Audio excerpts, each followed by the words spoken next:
तो ये कहानी है एक जंगल की। जंगल का राजा कौन? शेर। जंगल में सबसे तेज दिमाग किसका होता है? अरे लोमड़ी का, वुल्फ कह सकते हो, भेड़िया का। बहुत बढ़िया बोला इसने। तो राजा क्या करता है, जंगल का राजा शेर क्या करता है, लोमड़ी को अपना पर्सनल असिस्टेंट बनाता है, यानी भेड़िए को अपना पर्सनल असिस्टेंट बनाता है। क्यों बनाता है बताओ मुझे? उससे वो काम करवा सकता है। शेर क्यों बनाता है? क्योंकि वो उससे कुछ पर्सनल काम करवा सकता है। तो वो लोमड़ी क्या करती है बेसिकली कि इस पूरे जंगल में जितने भी लोग रह रहे हैं, शेर को जा जाकर शिकार करने की जरूरत नहीं है। वो पहले से एक लिस्ट तैयार कर देती है कि इस दिन आपको इसका मांस खाना है, इस दिन आपको इसका मांस खाना है, इस दिन आपको इसका मांस खाना है। मतलब किस दिन किसका नंबर आएगा वो डिसाइड कर देती थी। और चालू कभी अपना नाम उसका लिस्ट में आएगा ही नहीं, है ना? तो वो तो बच गई वैसे बेसिकली वो लोमड़ी तो, ऑब्वियस सी बात है।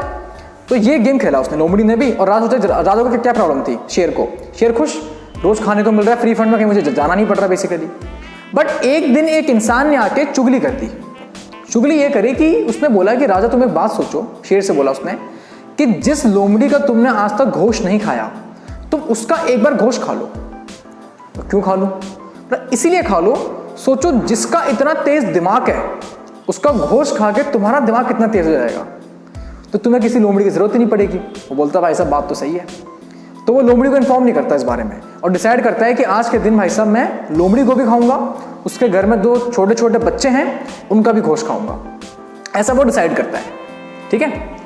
तो ये बात कैसे भी करके उस लोमड़ी को पता लग जाती है। तो लोमड़ी बेसिकली मेल होता है वो, और उसकी अपनी वाइफ भी होती है, फैमिली होती है प्रॉपर उसकी। तो वो अपने घर पे जाता है और अपनी वाइफ को बोलता है कि आज तो अपन लोग गए, क्योंकि आज शेर आने वाला है, मुझे भी खाएगा, तुम्हें भी खाएगा, अपने बच्चों को भी खाएगा। और वो काफ़ी उदास हो जाता है और अपने घर के बाहर कोने बैठ जाता है, ये सोचते कि अब शेर आने वाला होगा और मुझे खाने वाला होगा, मेरे बच्चों को खाने वाला होगा। बट उसकी वाइफ भी लोमड़ी है, भाई दिमाग तो उसमें भी तेज है ना। वो दिमाग चलाती है। वो क्या करती है, अपने पति को बोलती है कि अभी बस तुम रिएक्ट करना, जैसे शेर आएगा ना तुम रिएक्ट करना, जैसा मैं कहूँगी वैसा रिएक्ट करना।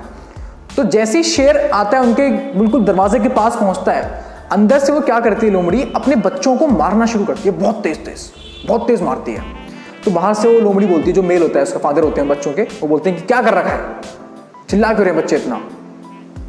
तो वो बोलती है कि क्या बताऊं, आज बच्चे जिद कर रहे हैं बहुत ज्यादा। तो क्या जिद कर रहे हैं? बोल रहे हैं कि भूख लग रही है।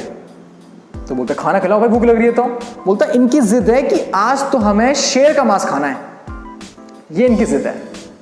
वो बोलती क्या बात कर रहे हो? बोलते हाँ पूछ लो इनसे, आज ये जिद कर रहे हैं कि आज हमें किसका मांस खाना है, शेर का मांस खाना है। अब जैसे ये कन्वर्सेशन हो रही होती है, वहां शेर भारी खड़ा होता है। अब वो क्या सुनता है कि इनके घर में बातें चल रही हैं कि इनको शेर का मांस खाना है। तो उसे लगता है कि भाई साहब ये तो लग रहा है आज मुझे खाने वाले हैं, कहीं ऐसा ना हो ये इनकी प्लानिंग हो अकेले मेरे को बुलाने की, और पता लगा ये लोग मिलके चारों पांचों मिलके मुझे खा जाएं। तो शेर वहां से अपना दुम दबा के भाग लेता है, वो बच जाते हैं। तो यहां से आपको उस लोमड़ी की टैक्टिक अगर आपने समझी तो उससे क्या समझ में आया, आपको क्या एनालाइज किया आपने? जो उसने गेम खेला, खुद को बचा लिया उसने, तगड़ा गेम खेला। तो क्या गेम खेला उस लोमड़ी ने खुद को बचाने के लिए इस कहानी में? क्या लायन को डराया, ठीक है, शेर को डरा दिया उसने, बातों से डराया, दिमाग का यूज करके, और कुछ भी दिमाग में आ रहा हो। देखो उसने प्रिटेंड किया, पहली बात तो ये की उसने प्रिटेंड किया कि things are normal, we are superior, we are confident. और उसने बस एक नाटक किया कि हम तो शेर का खाना खाएंगे आज, हम तो शेर को मार के खाएंगे आज। उसने प्रिटेंड किया।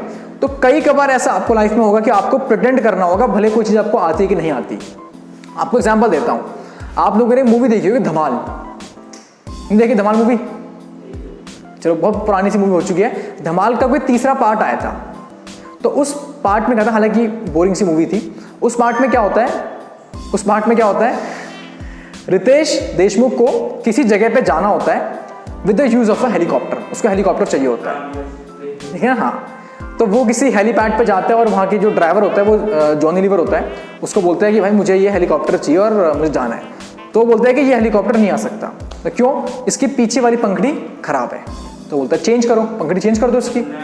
हाँ, तो वो बोलता है कि भाई पंखड़ी है ही नहीं, तो रितेश देशमुख बोलते हैं कि एक काम करो, पंखे को निकालो, हाँ पंखे को लगा दो। तो वो बोलता है भाई ऐसे कैसे, वो हेलीकॉप्टर है, ये तो पंखा है। तो बोलता है बोलता तुम्हें पता है कि ये पंखा है, मुझे पता है कि ये पंखा है, हेलीकॉप्टर को कहाँ पता है पंखा है ये, है ना, उसे कहाँ पता पंखा है ये।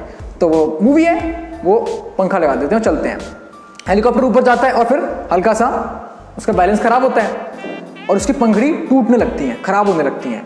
अब वो जो ड्राइवर होता है जॉनी, वो चिल्लाता है जोर जोर से, भाई साहब गई, ये तो गया। और क्या हुआ, बोलता पंखड़ी टूट गई। बोलता तुम्हें पता है कि पंखड़ी टूट गई, मुझे पता है कि पंखड़ी टूट गई, हेलीकॉप्टर को कहाँ पता है, समझ रहे हो।